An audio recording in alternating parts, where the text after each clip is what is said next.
Today I'm going to show you and explain to you how to complete one of our 4-step RPL kits, or Recognition of Prior Learning Kit, which is the full term. I've used an example of our Diploma of Management RPL kit.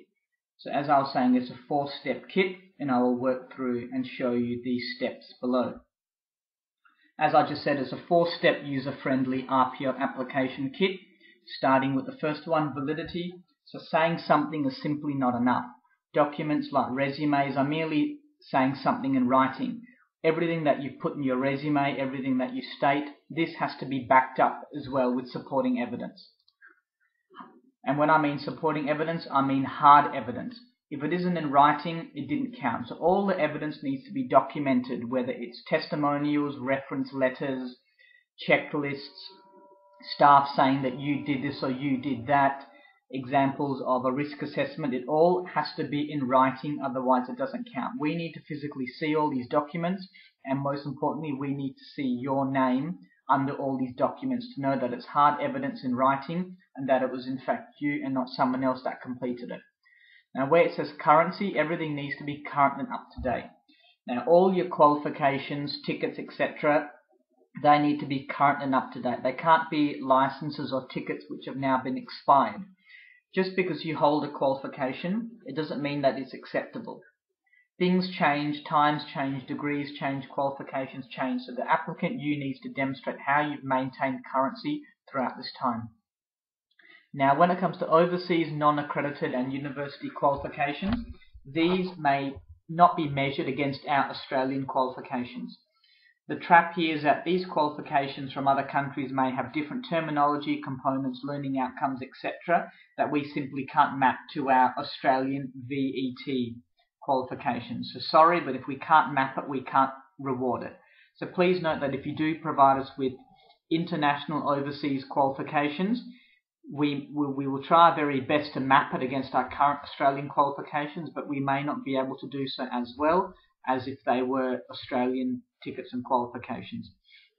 Now when I said before your own work, your evidence needs to demonstrate your work and your experience. Anything that you provide to us in writing, hazard reports, risk assessments, certificates, care plans, etc., it needs to be your work. Now you can remove confidential information of your clients, patients, other staff, etc., but it needs to show your name and your work there so we can prove that it's actually your work. So as I was saying, let's make the process simple. There are 4 easy steps. Now I will go through each of the steps with you now. Step 1, Step 2, Step 3, Step 4. And we've also provided you, and this is important, which I'll get to later, understanding evidence. This section explains the type of evidence that you can provide and how they're viewed by us, the Goanna, which is a registered training organisation for RPL claims. So let's start with Step 1. This is just a self-assessment questionnaire, bearing in mind that if you are not sure, then you probably did not do it. So please don't just tick frequently if you don't think you did it. Please be honest, and if you're not sure, it's best to tick a lesser one. So you would pop in your name here, you would pop in the date that you completed it here, for example, and this is how often you've performed the following in the last 12 months. We are very strict about this. So for each of these, you would go and you can put an X on how often you feel that you have performed each of these tasks. So you go and you do that one for each one.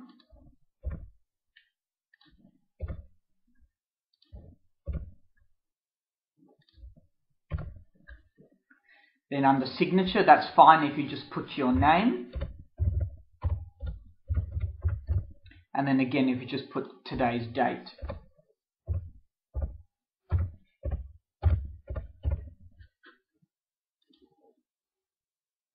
Step 2, this is similar to completing your enrollment form. Please read and complete everything carefully, i.e. your personal details, surname, preferred name, title, home address, etc. With these ones, you can just tick if you're a male or a female. That will be fine, and all these other ones here, you can tick here, you can tick, etc., etc. Moving on. Now here where it says professional referees, we will be contacting both your referees, so please include And the referees should not just be a simple work colleague, they really need to be someone like your boss or your manager or your supervisor who also has qualifications as well. Now where it says applicant employment history form, this is basically stating the current position that you're in and the previous jobs you've had. Now if you wanted to, you could complete each section one by one with the most current job being in number 1, or if you wanted to, which would make it easier, you can put please see CV attached, and you can put this in red. Therefore we will know when we are looking at your RPL application that we will go straight to your CV attached, and that would have basically all that's in here. Now step 3, which is your evidence guide. Now this is very important. You need to list any evidence you have shown your competence in the following. So whether it's records, whether it's samples, whether it's third party, whether it's other evidence. Now, where I put you, firstly, it has to be your work, as I've stated before. Whatever you provide has got to have your name, your signature, and show that you actually created it and not someone else. It's no good providing a whole heap of manuals, documents, etc., which are blank forms or which don't show that it's got your name or your signature. So it must be your work. Where it says third-party reports, they need to come from appropriately qualified persons, your boss, your supervisor, etc. It's no good just going to a colleague who will verify. They need to be actually appropriately qualified. Now, other evidence that must relate to the unit requirements. Now, please note that one item of evidence may cover several units. So, one CV or one risk assessment completed, that may be used to cover Unit 1, Unit 2, etc. So, whichever evidence that you provide, this item of evidence may cover a number of units. And as I said, I will get to this part where it says understanding evidence, which is on page 14 of this document. Now here's where it's got each of our units, 501C, 502B, etc. So what you would do is for each of these, you would, if you have supplied each one, you would tick each one. So I'll go through it right now. If you just double click and then click check, that's how you tick it. A third party report. This is a referee testimonial which has come from your boss, your supervisor, etc., stating that you currently perform these tasks on a regular basis.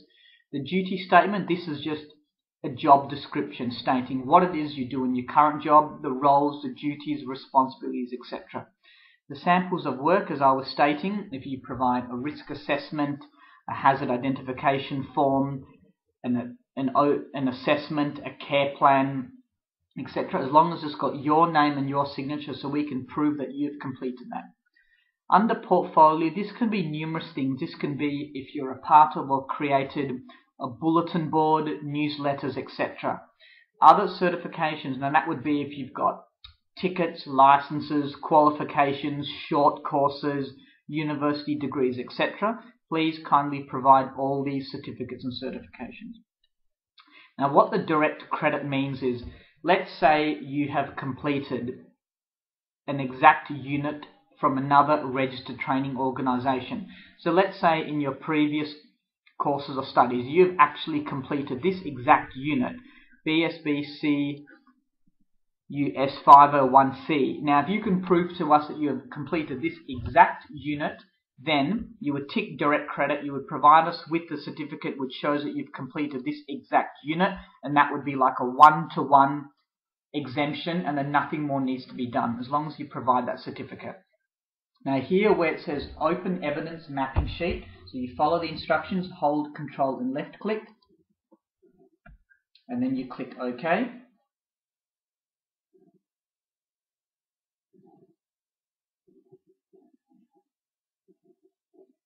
So this is an RPL matrix mapping. So it's very important under each section. So this 1.1 correlates to that 1.1. This 1.2 correlates to that 1.2, etc. And then the same thing here is you can just tick. You can just put a tick, or you can put a cross under each one. So let's say for 1.1 you want to provide us with something like a CV, you could put on their CV. If you also want to provide us with a completed risk assessment, you could put risk assessment. If you want to state that you've completed a care plan, you could put on here care plan. So remember, this 1.1, 1.2, 1.3, it's all mapping to this 1.1 here, and it's also mapping to each of these under third-party report, duty statement, samples of work, etc.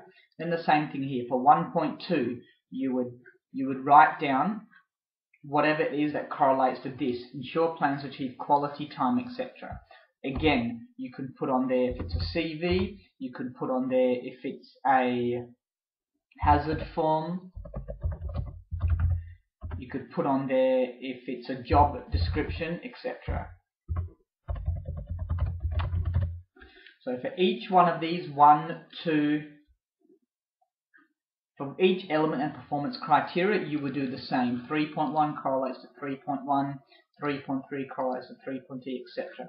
Same thing with the critical aspects of assessment. Under each one correlates to this one, and this one. So you need to kindly please do the same for each of these, for essential skills, for essential knowledge, etc. Ticking the required boxes on here, and then also writing down what evidence you've supplied for each of these. So you need to do this, please, for each unit, CO1, CO1C, 502B, but I'm just using these units as an example. So for each unit, you need to do this and tick each of these and click here for each of these, etc. Now, referee testimonial. As I was saying to you before, with the referee testimonial, this has to come from an accredited person or a qualified person like your boss, your supervisor, etc.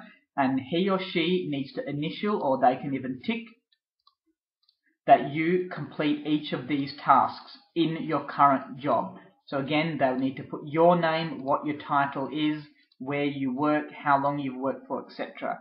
Now, because we need a signature, we also, need to put the contact details of that person. You need to put their name, their position, and company name. Now, because they are testimonials, we do need to have a signature of that person. There are two ways to go about this. You can either print this out, get your boss or supervisor or whoever it is to manually write this down. Then they need to sign it in here, and then you would need to scan and email it to this current document. Another way is if he or she is able to complete this online, and then they have an electronic signature, and they can insert the electronic signature here.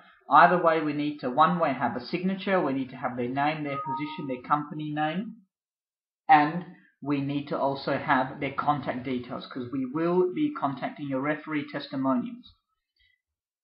This is the same thing for a peer colleague testimonial. It's the same thing as a referee testimonial I just explained to you above. You need to declare this, that it's genuine, you need to sign it, you need to date it. Now here, you need to email us or scan and email your RPL application. We will then provide you with feedback on what units you are entitled to have exemptions, or whether or not you will need to complete the unit.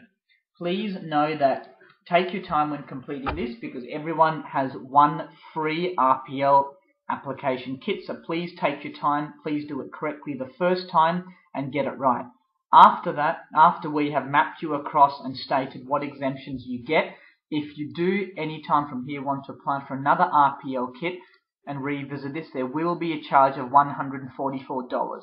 So we ask that you're given the opportunity to complete an RPL kit from the start, which is free, so it would make sense to take your time and complete it to the best of your ability.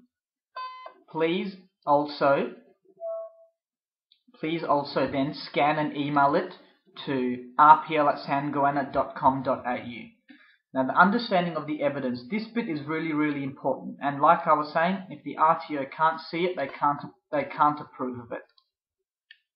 Here is where under each section, you would write down under each section, it explains resume, what the strengths are and what the comments are. Certificates, what the strengths are and what the comments are, etc. So please carefully look at this page, because it explains everything on here.